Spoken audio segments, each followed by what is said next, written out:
Welcome back to IGN Live at E3 2017. I'm Max Scoville, and I'm joined by Julien Leferrier from Ubisoft Montreal. And you've been hard at work on Assassin's Creed Origins? Yes. What is this game? I haven't heard a single thing or seen a single T-shirt or pre-order listing or anything about it.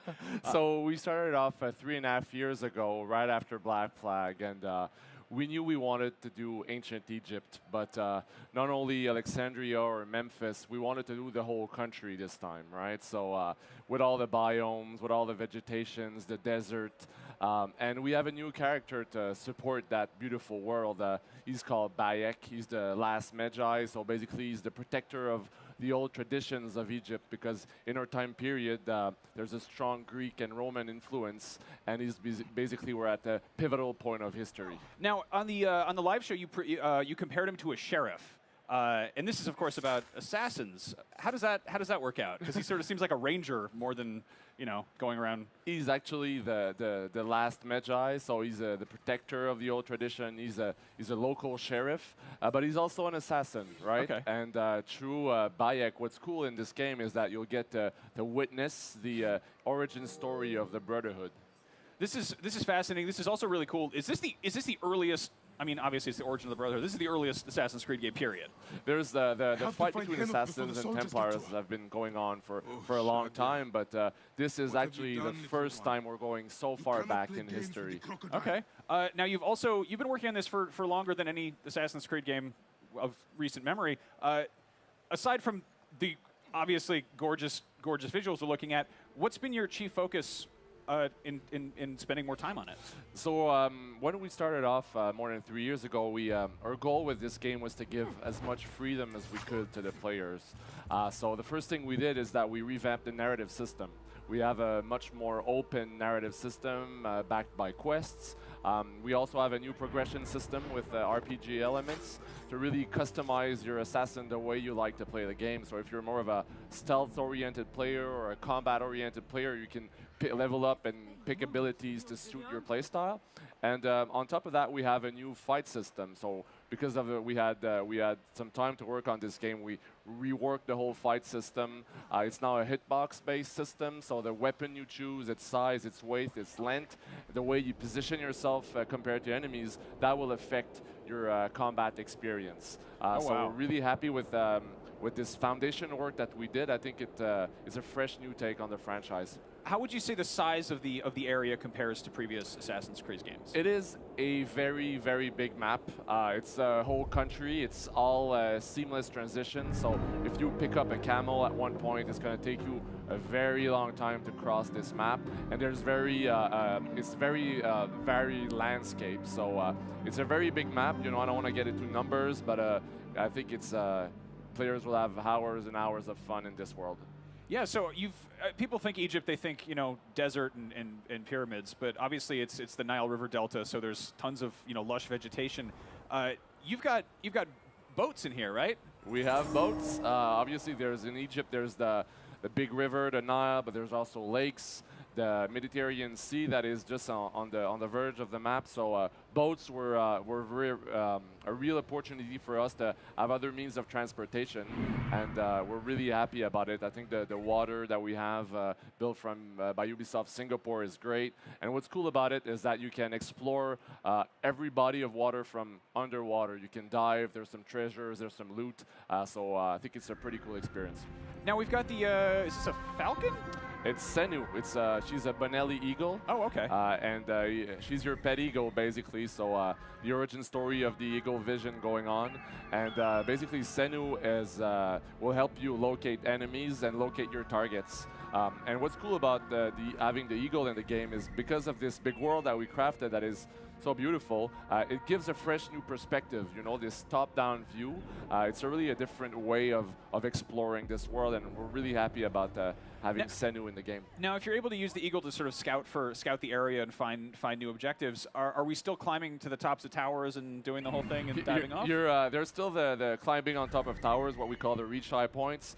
They're such a staple of the franchise, but this time around, every tower that you climb will improve your synchronization abilities with Senu. She'll be better at locating the targets for you. Now, this this boat area here, is this just a bunch of bad guys hanging out, or is this sort of an outpost type scenario? This is actually a floating military camp, if you want. So it's a boat run by the military, and it's heavily protected. And there's many ways to approach this boat. You know, you could just charge in, decide to fight, unleash your Kopesh, and just start the fight with the guards. You could go for a more stealthy approach, you know, like trying to climb around, using the mast to get a vantage point and take your bow and do some headshots to do some heavy damage on the guard. So it's really like a 360 approach. You can tackle this challenge the way you want, and there's many others opportunities like that in the game. Okay. Now you've got a lot of kind of new tricks. You've got your your bird going around and causing trouble. In the demo you showed during the conference, there was like a remote controlled arrow. How does that work? Archery plays a big part in this game. Like, we have a seamless transition from range combat to melee combat, so you can use your bow from close range. We have different types of bows, and one of those bows is called a Predator bow. So it's a bow that is really good at long range. It's close to a sniper rifle if you want, and there's one ability that you can unlock that will get you to control your arrow once it's fired. Is that a hippopotamus?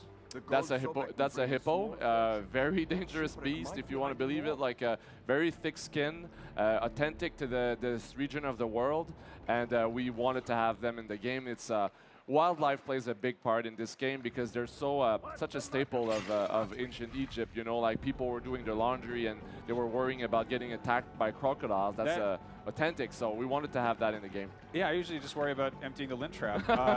Now, how many animals overall do you have? Can you say that? We have a bunch. We have a big variety of animals. I don't want to say the exact number yet, but you know, we have flamencos, we have hippos, we have crocodiles, we have lions. So many, such a variety of wildlife, and all of that like interacts very well together with the humans also that we have. So our goal was really to bring Egypt alive as much as we could. Now, in addition to the hippopotamuses attacking you while you're doing your laundry or what have you, I imagine they also serve a purpose, and you can get resources for them. Is there crafting? Exactly. So if you hunt the animals, you'll get resources for crafting. For example, to upgrade your hidden blade. So if you're more of a stealth type of player, you can upgrade your hidden blade to do maximum damage from enemies that don't expect you. Okay, we saw a lot of kind of vaguely supernatural elements in the trailer. There's an Anubis head at one point. Could you talk a bit about the villains or the antagonists in this game? What's great about ancient Egypt is that it's full of mysteries, mysticism, and spirituality, and that's a theme that we wanted to play very strongly, you know, because the whole traditions, the gods with the animal heads, the pharaohs, that sort of stuff. So we definitely include that in the game. And we're at a time period where the Romans and the Greeks are slowly taking over Egypt and replacing those old traditions. So obviously, perfect bed for Templars and that sort of New World Order feeling going on. That makes a lot of sense. Now, it almost seems like with all the mysticism and stuff, you're almost leaning into full-fledged fantasy slightly. You've got predator arrows, and I mean, obviously there's always been eagle vision and things like that. There was a shot in the one of the trailers of just a really big snake, like a Chamber of Secrets basilisk kind of snake. Is that? We're still Assassin's Creed, right? So we're still very much grounded in history, but having this great ancient civilization with secret rituals and that sort of stuff helped us kind of blur the line a little bit and have some like dream sequences or that sort of spirituality moments, if you want. All right. Now, this is cool. You said you're focusing on player freedom, and obviously when you think open world games, you do think letting players just go out and do stuff. In the past, Assassin's Creed it's had some sort of tour guide moments where it's like, all right, rein it in. You maybe get desynchronized. Are we still in the Animus? Will we still get told we're doing stuff that our ancestors may or may not have done? We are, as of today at E3, we're focusing on the story of Bayek, and news on that will come later on.